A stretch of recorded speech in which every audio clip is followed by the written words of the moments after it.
ഡൽഹി ചെങ്കോട്ടയ്ക്ക് സമീപമുണ്ടായ സ്ഫോടനത്തിൽ 10 അംഗ അന്വേഷണ സംഘത്തെ രൂപീകരിച്ച് NIA. Additional director general Vijay സാഖറെയാണ് സംഘത്തലവൻ. ഹരിയാനയിലെ ഫരീദാബാദ് അൽഫല സർവകലാശാല, ജമ്മു കശ്മീരിലെ പുൽവാമ, ഉത്തർപ്രദേശിലെ സഹാരൻപൂർ എന്നിവിടങ്ങൾ കേന്ദ്രീകരിച്ചാണ് അന്വേഷണം. ഡോക്ടർ ഉമർ നബിയുമായി ബന്ധപ്പെട്ട് ഹരിയാന, ജമ്മു കശ്മീർ എന്നിവിടങ്ങളിൽ നിന്ന് കൂടുതൽ പേരെ കസ്റ്റഡിയിലെടുത്തു.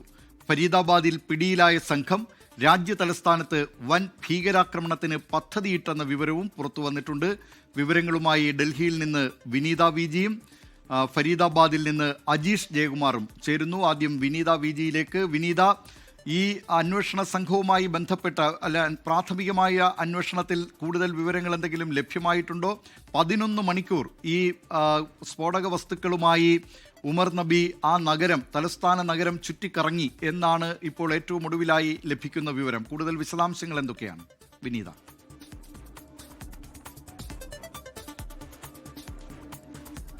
ദിലീപ് കുമാർ, പുലർച്ചെ 2 മണിയോടുകൂടിയാണ് ഫരീദാബാദിൽ നിന്ന് ഈ ഉമർ മുഹമ്മദിന്റെ വാഹനം ഡൽഹിയിലേക്ക് കടക്കുന്നത്. തുടർന്ന് ദിലീപ് കുമാർ സൂചിപ്പിച്ചതുപോലെ തന്നെ 11 മണിക്കൂർ ഈ ഡൽഹിയുടെ വിവിധ മേഖലകളിലൂടെ, അത് മയൂർ വിഹാർ ഉണ്ട്, കൊണാട്ട് പ്ലേസ് ഉണ്ട്, എനിക്ക് സമീപം ഞാനിപ്പോൾ നിൽക്കുന്ന ഈ ചെങ്കോട്ടയ്ക്ക് സമീപമുള്ള മേഖലയുണ്ട്. ഇവിടെ ഏതാണ്ട് 11 മണിക്കൂറാണ് ഈ വാഹനം ചുറ്റിക്കറങ്ങിയിരിക്കുന്നത്. അതിൽ ഏറ്റവും പ്രധാനമെന്ന് പറയുന്നത് വലിയ തിരക്കുള്ള നഗരങ്ങളിലൂടെ വാഹനം പോയിട്ടുണ്ട്. ഈ പോലീസ് സ്റ്റേഷൻ മേഖലകളിലൂടെ ഈ വാഹനം കടന്നുപോയിട്ടുണ്ട്.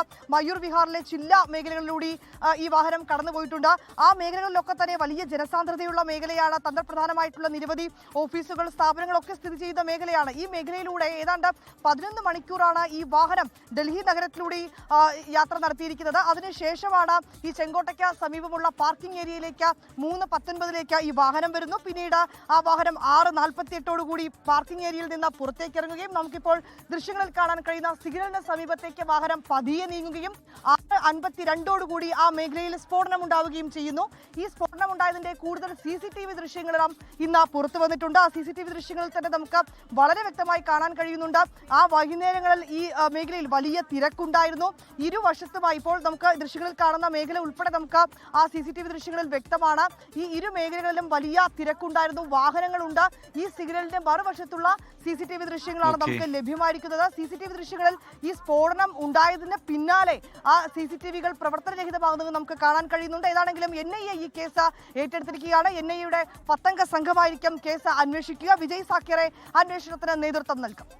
ലോകത്തെവിടെയായാലും ഏത് സമയത്തും 24 വാർത്തകളും ഓഗ്മെന്റഡ് റിയാലിറ്റി പാക്കേജുകളും എക്സ്പ്ലെയിനറുകളും വിശദമായി കാണാൻ ഞങ്ങളുടെ YouTube ചാനൽ നിങ്ങൾക്ക് സബ്സ്ക്രൈബ് ചെയ്യാം.